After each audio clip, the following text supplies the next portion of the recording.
Once again, welcome back to Lifelens TV.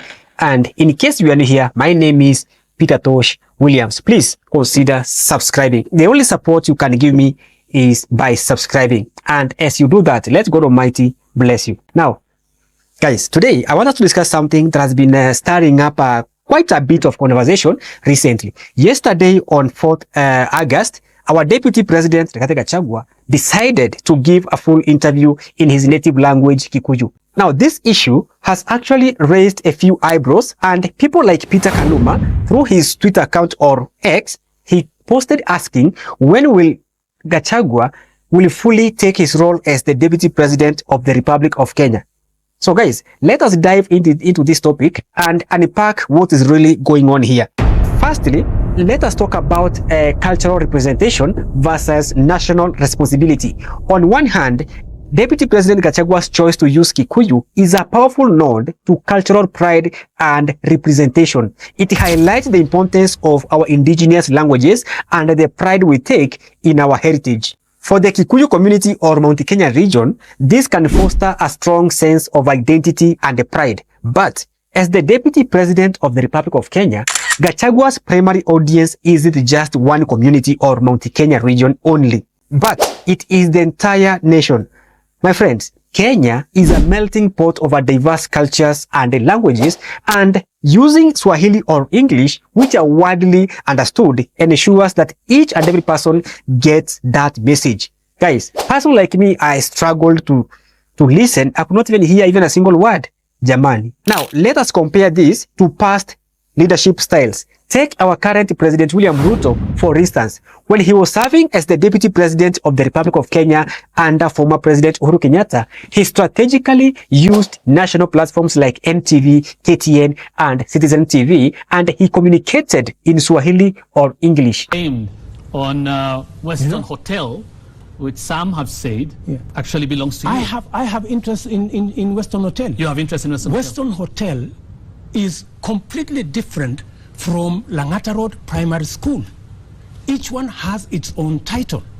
The title for Langata Road Primary School is in court. The owner of Langata Road Primary School is in court, still claiming ownership of. And this approach not only showed William Ruto's readiness for national leadership, but also made sure his message was accessible to all Kenyans.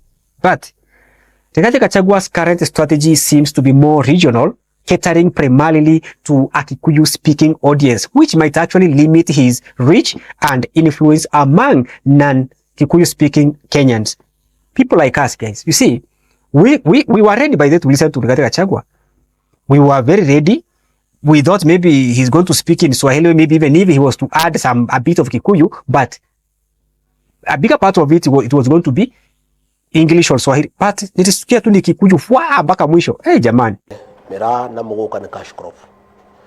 Na urimi wa mira na wa muguka ni kindu thirikari itu yugite ni undu mwega na thina ucio urari ho kuria Mombasa na Kilifi. Hihi andu matigwire thauti yakwa na ti ati tondu ndierire kwaria rira thina ucio wokire mubunge ugwitwo Mukunji wa kuria Manyata ni okire akinjira uhoro ucio na ngithondeka giikaro na bunge yothe aebu na governor. No, at the same time rira Mukunji ajaragiria. My friends, let me tell you, this isn't a new phenomenon though. Let me tell you, our former President Uhuru Kenyatta also had this kind of behavior. Numerous time and time again, we saw Uhuru Kenyatta speaking in Kikuyu. It seems to be a trend among leaders from Mount Kenya region. Adwaito.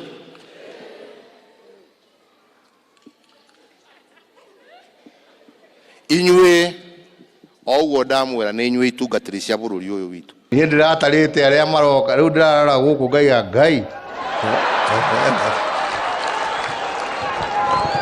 no tondu ni kwanyu ri ni ndaga gutiri gutigwo nja ona itura ni maingire.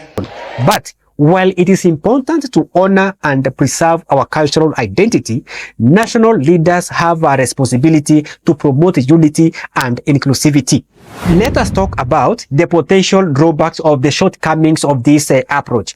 While speaking in Kikuyu might bring Gachagua closer to his community, it could also alienate other regions. People from different parts of Kenya might start feeling, hey, like they don't have a deputy president to represent them.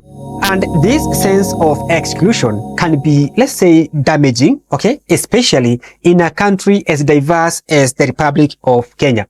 You see, guys, Deputy President Rigathi Gachagua's action could inadvertently foster regionalism and making people from other ethnic groups feel like they've been left behind or neglected.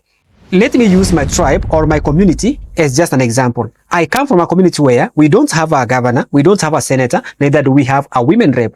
Guys, we have them, but these guys, they have neglected us. Here's the case. My tribe has been put to share one county with a certain tribe that I'm not going to mention because I don't want them to feel like I'm profiling them. But to be honest, guys, honestly speaking, these guys are completely unfair to us. Here's the case.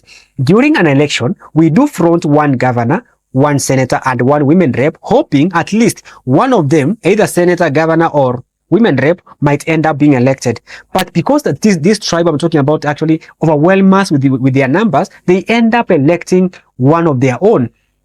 Governor, senator, women rep, all of them from their community. We end up remaining with only 2 MPs and some few useless MCAs who are doing absolutely nothing. Guys, we hope Deputy President Rigathi Gachagua can actually be part of our leaders who can speak for us in the national government. Take William Ruto as just an example. When he was serving as the Deputy President, in a year, he used to visit our community like 4 times, for real. We felt like, okay, we have somebody who can represent us in a national government. And by the way, this strategy could undermine Rigathi Gachagua's national image and credibility. As a national leader, it is crucial for Rigathi Gachagua to be seen as someone who unites rather than divides. Failing to communicate in a widely understood languages might actually limit his ability to engage with and address the concerns of all Kenyans, which is actually is a significant part of his role. So guys, what exactly can Rigathi Gachagua do to strike a balance? Here are some of my recommendations, my opinions. Number 1, bilingual communication. Rigathi Gachagua should incorporate both his native language and widely understood language like Swahili or English in his public address. This way, he honors his cultural heritage while at the same time ensuring inclusivity. Number 2, national platforms. Guys, Deputy President Rigathi Gachagua should prioritize national TV stations and platforms for major interviews and announcements to reach a broader audience. Let me tell you guys, a TV station like Inoro should be left to host people like Kimani Chungwa, Ndindi Nyoro, and others. But for a person like a Deputy President to be hosted by a TV station like Inoro, it actually undermines his role or his position as the Deputy President of the Republic of Kenya. Very bad picture. Number 3, last but not least, inclusive messaging. Guys, Deputy President Rigathi Gachagua should focus on messages that promote national unity and cohesion, bridging the gap between regional and national identities. Because guys, somebody might argue that whatever Deputy President Rigathi Gachagua was discussing there only concerns the people of Mount Kenya. Then if that's the case, then that was not his work. Because if the issue was about Mount Kenya, then Mount Kenya has got governors, MCAs, women reps, senators. They should do that. Rigathi Gachagua, as the Deputy President of the Republic of Kenya, he should carry on or take on an issue that affects the whole nation. Okay? Because that way, it is going to put him in a position and portray him as national leader, not a regional leader, as he usually say. In conclusion, while Deputy President Rigathi Gachagua's use of Kikuyu in interviews showcases cultural pride and representation, it is crucial also for our national leaders to adopt communication strategies that promote inclusivity and unity. My friends, by balancing regional identities with national responsibilities, Rigathi Gachagua can actually enhance his role as a leader for all Kenyans. Well guys, those are my 2 cents for today, and kindly do drop your thoughts in the comments below. And by the way, thanks for tuning in to Lifelens TV. Don't forget to like, share to your friends, to your family, to your crew, and also subscribe for more in-depth analysis and discussion on the issues that matter. Until next time, stay informed and stay engaged. By the way, before I go, if you feel like there's something you have and you want us to discuss, kindly take that number and call me. Kama una credit ni flash nitakupigia. And if you have an issue that you think maybe it's so important, you can do a video with it and then I tag you for free. Not, you are not paying. You can sponsor a video for free. You tell me, hey, this issue, by the way, needs to be discussed. Then I'll go ahead and I do a video about it. Then I'll tag you. By the way, but of course, by your permission. I can't tag you if you are not giving me permission. So guys, my name is Peter Williams. I'll see you guys in the next video, inshallah. Goodbye for now, and may the Almighty God be with you.